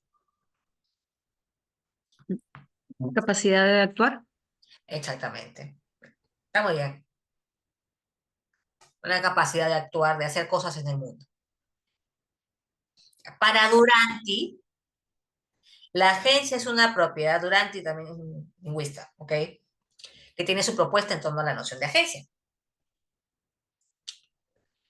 La propiedad de aquellas entidades que tienen cierto grado de control sobre su propio comportamiento. Sus acciones en el mundo afectan a otras entidades, incluso a uno mismo. Sus acciones son objeto de evaluación. No toda acción implica agencia. Entonces, para que se produzca agencia, tenemos esas 3 capas. Basta que una se active, sea 1, sea 2, sea 3, para que podamos discernir que sí se produjo agencia. Está muy bien. Basta que una se active. Todas estas dimensiones de la agencia se superponen. No se repelen entre sí, se superponen. Entonces, la agencia implica que el sujeto haya tenido cierto grado de control sobre lo que está haciendo. También puede implicar que se afecte a alguien o a uno mismo. Y también puede implicar la evaluación. A ver, lo digo de manera sencilla. Cuando hay agencia, hay responsabilidad. Cuando se detecta agencia, hay responsabilidad. ¿Ok? Pero no todos los verbos materializan agencia. No todos. La agencia no es una propiedad que se activa en todo por medio de todos los verbos. ¿Ah? Acá. Paro de transportistas, empresas suspenden sus servicios tras el asesinato, estoy leyendo, del chofer en el chino, del chino. Acción, así sencillito, suspender. Les pregunto, ¿se activa agencia? ¿Hay agencia, sí o no? ¿Se marca agencia, sí o no? En esa oración, ¿ah? Empresa suspende sus servicios tras el asesinato del chofer del chino. ¿Se marca agencia o no? Sí, intuitivamente, de acuerdo a lo que hemos visto con Duranti. ¿Se activa la agencia o no? ¿Se activa la propiedad o no? Les pregunto.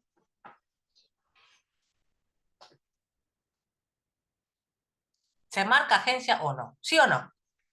Con ese verbo suspender. Sí, ¿no? Porque genera consecuencias. ¿No? Ujú. Exactamente, exactamente, genera consecuencias. Hay evaluación, agente, las empresas. Y cuando hay agencia, hay responsabilidad, entonces se ubica la responsabilidad de la suspensión en alguien, en una entidad, en este caso las empresas. Paciente, sus servicios. Paciente, tema, tiene como que diferentes nombres en la tradición lingüística. Circunstancia de tiempo tras el asesinato del chofer del chino. Parece que está completito, ¿ya? Pero recuerden, es imposible representarlo todo. Siempre hay un trabajo de selección. Ok. En lo que está en azul, se marca agencia. Y luego que tenemos otras alternativas, o sea, otras maneras de representar lo mismo, porque siempre es posible representar un evento de otras formas. Empresas reaccionaron tras el asesinato del chofer del chino, estoy leyendo. Empresas saben hacerse respetar, suspenden sus servicios. Hubo un problema. Son como niveles. ¿Ah? En lo que está en azul se marca agencia, y cuando hay agencia hay responsabilidad. Y en la última oración, les pregunto, ¿se marca agencia?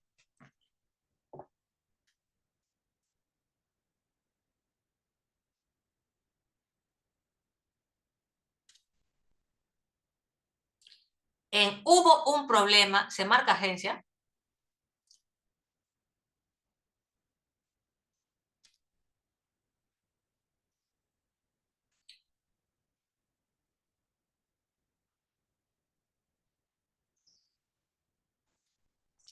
Ahí no, ¿no? Como que simplemente existió eso. Exactamente, exactamente. O sea, no se activa acá ninguna de estas dimensiones.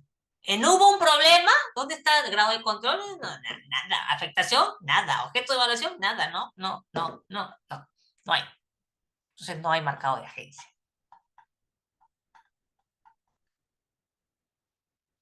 Es otro verbo. Una cosa es el verbo suspender y otra el verbo haber. El verbo haber es bien especial. Acá, por ejemplo.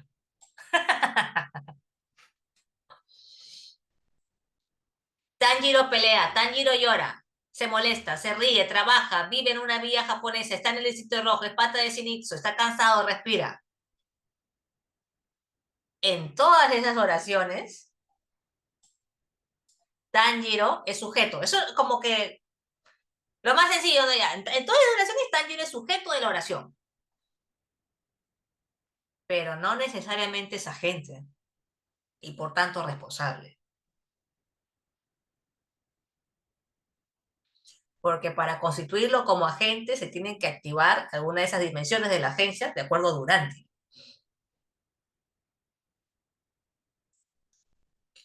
¿En cuál de estas oraciones Tanjiro es sujeto y agente al mismo tiempo? Les pregunto.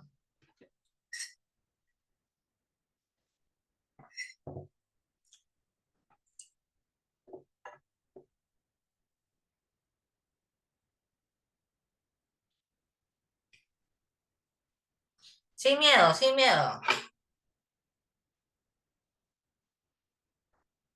En la primera, Ya, está bien, muy bien. Por la evaluación, grado de control, afectación, está bien.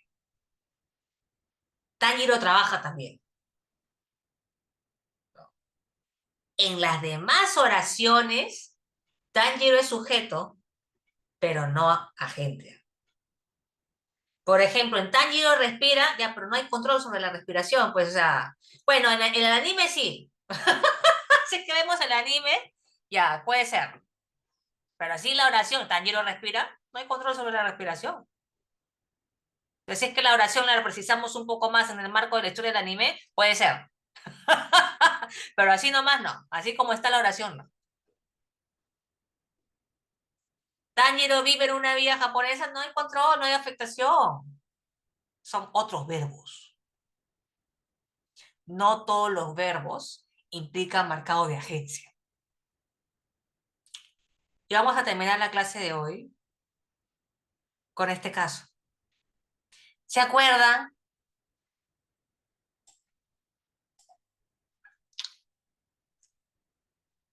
¿Se acuerdan o no? Bueno, en este país ocurre cada cosa también, que uno se olvida.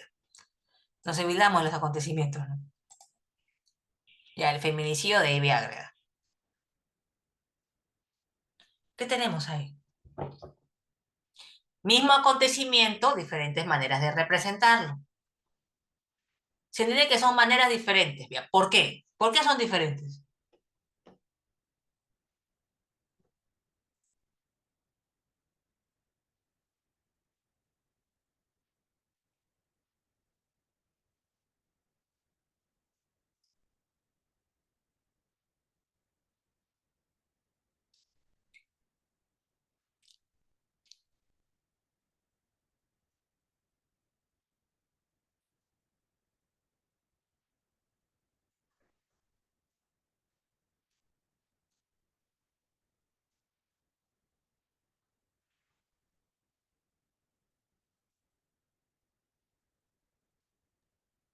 la ¿O no primera son es diferentes? activa. Dime, perdón. Bueno, en la primera oración sí sería como que está activa o sea, no es paciente, digamos, Javier, digo. Y en la segunda, creo que sí. Ok. O sea, en el primer extracto tenemos, estoy leyendo. El preciso momento en que Javier Hualpavacas le echa gasolina y le prende fuego ahí vea de Marche. Entonces, en el primer extracto se marca la agencia de Hualpa y él aparece constituido como agente y por tanto como responsable de esas acciones. Y en el segundo extracto estoy leyendo donde la prensa selecciona la voz del presunto feminicida. Estoy leyendo. Yo no quería echarle todo, solo quería echarle su rostro. El bus se movió y se esparció por todo su cuerpo. ¿Qué se está haciendo?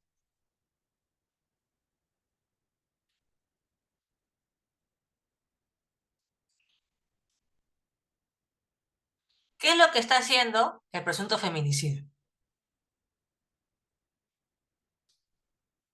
¿Cómo está constituyendo el evento? Un accidente. ¿Cómo así con un accidente? ¿Por qué? Porque, digamos, claro, él dice que en todo caso quería limitarse al rostro, pero como el bus, digamos, volvió todo un suceso más grande, porque por el movimiento del bus fue que terminó en todo el cuerpo de Interesante. Ya. Porque en el segundo extracto es la voz del presunto feminicida. Vamos a decirle presunto, ¿eh? Él mismo no se está autoconstituyendo como agente y por tanto no se autoconstituye como responsable. El agente es el bus.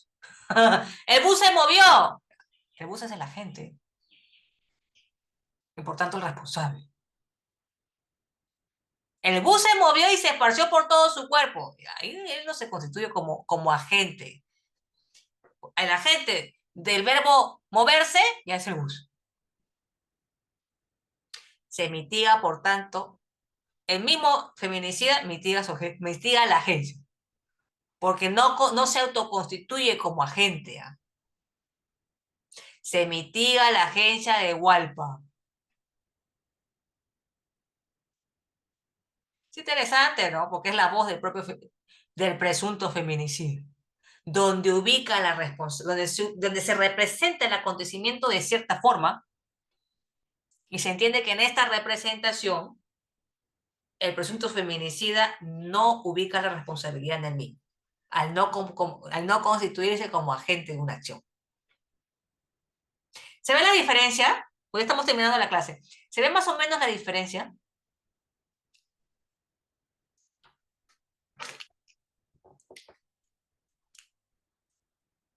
¿Sí están ahí? Y sí, sí se nota la diferencia. Ya, en el marcado de la agencia.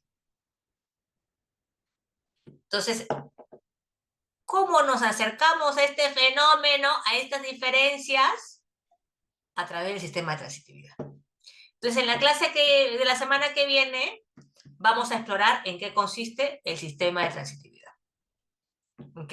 Y colocar especial atención en los verbos conjugados. Porque hay verbos y verbos. ¿Eh? ¿Listo? ¿Más o menos? Sí, todo bien. Gracias. No, gracias a ustedes. Nos vemos, continuamos el miércoles que viene. Bye, bye, cuídense. Hasta luego, profesora, Gracias. gracias.